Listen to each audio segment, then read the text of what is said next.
खरीद पर भी सवाल उठे। बिल्कुल। आज रोबोटिक मशीन से जो सर्जरीज होती हैं उनके ऊपर आज विधानसभा में प्रश्न लगा था और इस प्रश्न के उत्तर में मैं यही कहना चाहता हूं कि सरकार की ओर से जो हम छुपे हुए तथ्यों के बारे में जानकारी प्राप्त करना चाहते थे वो जानकारियां माननीय सदन के द्वारा हमें नहीं मिली। तो मैं आप इलेक्ट्रॉनिक्स और प्रिंट मीडिया के माध्यम से अपनी बात जो है सरकार तक, समाज तक और जनता तक पहुंचाना चाहता हूं। पिछले कुछ एक महीनों से या सालों से मैं ये कह सकता हूं कि सरकार हाई एंड हेल्थ टेक्नोलॉजी की बात कर रही है और हिमाचल प्रदेश में रोबोट ऐसा करके मशीन्स लगभग 5 स्थानों पर लगाए जाएंगे। सर्वप्रथम टांडा, चमियाड़ा, नेरचौक, हमीरपुर और अन्य मेडिकल कॉलेजेस में ये स्थापित किए जाएंगे। परंतु इसके बारे में बहुत से प्रश्न हैं।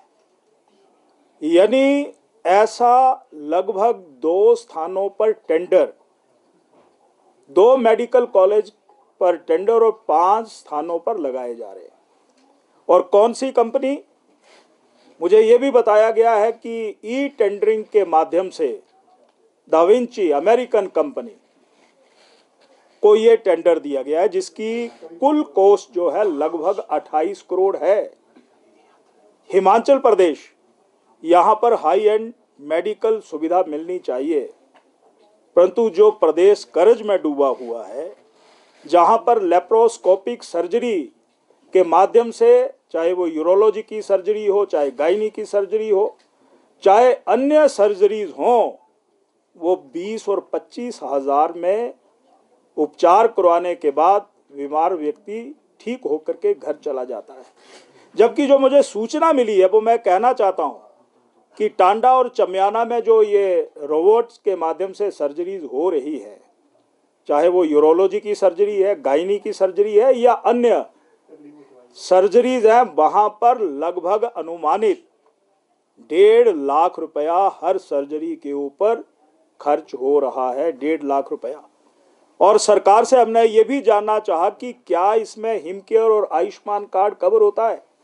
कहा गया कि इसमें कवर नहीं होता है।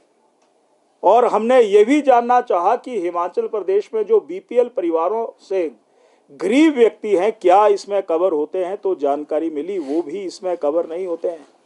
तो ये जो रोबोट के माध्यम से सर्जरीज होंगी, क्या ये उन संपन्न परिवार या लोगों को सर्जरी दी जाएगी जो अपना उपचार हिमाचल प्रदेश से बाहर भी करवाते हैं। तो इस रोबोट का हिमाचल प्रदेश के जरूरतमंद लोगों को कहां पर लाभ हो रहा है। इसलिए इन तमाम तथ्यों को सरकार, मुख्यमंत्री, स्वास्थ्य मंत्री छुपाने की कोशिश कर रहे हैं। दूसरा मैं ये कहना चाहता हूं कि ये जो दाविंची मशीन रोबोट जो लगभग 2 स्थानों पर लगाए गए हैं, 2 पर और लगेंगे और उसके अलावा एक मेडिकल कॉलेज में और स्थापित किया जाएगा, जिसकी कीमत 28 करोड़ है। और इंडियन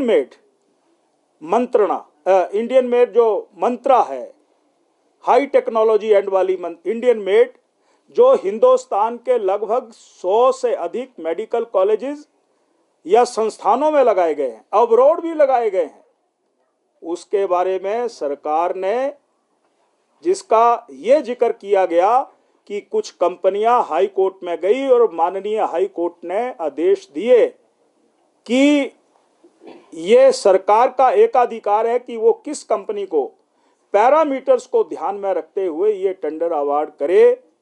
तो इसमें भी भ्रष्टाचार की बू नजर आ रही है। जो मंत्रा मशीन 5 से 9 करोड़ रुपए के बीच में लगती है, वो हिमाचल प्रदेश में नहीं लगाई गई।